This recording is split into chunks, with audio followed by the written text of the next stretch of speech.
This is a picture my grandmother, Mormor, took of me and Poppa at the zoo. We must have gotten done looking at the tigers and stopped to take a picture in front of the zoo's train. This is my first memory of my Gramps, so it is a special moment. I used to love trains, but now that he's gone, I can't even look at one. The day Mormor took this picture, it was sunny and warm out. He was wearing a 50s styles pair of aviator sunglasses, the only kind of sunglasses he wore. I was kind of a copycat of what he wore. I was such a dork, and I still am, and I'm proud of it. When I look into this picture, I can feel his reassuring hand pointing me in the right direction, showing me where to go and how to go about making choices.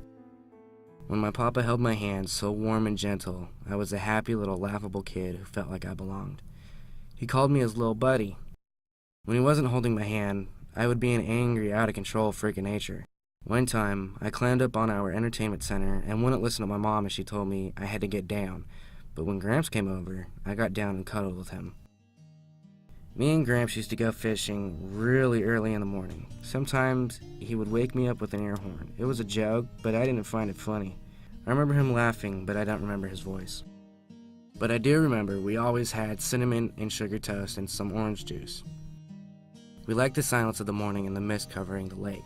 He didn't have to talk much to teach me about life. Just being around him gave me the answers. He was very enlightened and wise. One time he fell asleep on the dock at Devil's Lake. I checked on him and saw the fishing pole bobbing up and down. I jumped over him and got the pole just in time and started reeling. I caught my first salmon, 18 inches, 30 pounds. It was a Chinook salmon. After I caught the fish, we went home and he showed me how to clean and gut a fish. Gramps was a manly man, a hunter and a fighter at heart. He enlisted in the Army and then the Navy. Gramps was stationed in Pearl Harbor during the Korean War, 14 years after the December 7th attack by the Japanese Imperial Navy. During that time, he looked more and more like Elvis Presley.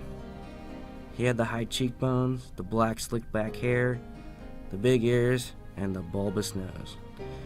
He was an American hero who wanted to spend most of his time at sea, but he also had a softer side. He was an artist with a sensitive eye. I like how, in this drawing of a ship, he gets every last detail. He was a loving, enjoyable man to be around. He had a somewhat dry sense of humor.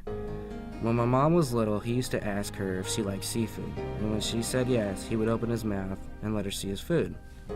All in all, he was like a giant panda. He was light-hearted and gentle, but if he had to get rough to protect, he would. My first memory of Gramps is holding his hand, and my last memory of him is holding his hand at his deathbed. I said something like, "Please don't go, Papa," but it's a good thing he did. His whole right side was paralyzed, and he couldn't draw or paint or anything. He became so depressed. He used to be the kind of person who would keep trying and trying until he succeeded. Sometimes when we went fishing, and I gave up too easily, he would encourage me to keep going and say, "You can do it." He was never a quitter, and I couldn't stand watching his health deteriorate and not get better. Eventually, he just gave up. He stopped trying. I think this was because he could no longer fish or make art, and those were his favorite hobbies. Me, my mom, my uncle, and my mormor tried to take care of him because he refused to go to the hospital. He finally took his last breath at 2:58 a.m. on the morning of September 9th, 2000. I began suffering when his hand fell from mine, and I never heard his voice again. When I was about 8 or 9 years old, I tried on his gold watch. It fell apart and I started to cry because it was the only watch he ever wore. Later on down the road, the battery died and I haven't fixed it. I currently have it on the altar I made for him, along with some of his clothes and photographs. You were my grandfather and my daddy. You were my hero. I have inherited your tough and gentle sides, your artistic eye and steady hand. Though your passing weakened me, in the end, you have made me stronger. As a soon-to-be officer of the United States Navy, I salute you and will drink my first legal brandy to you.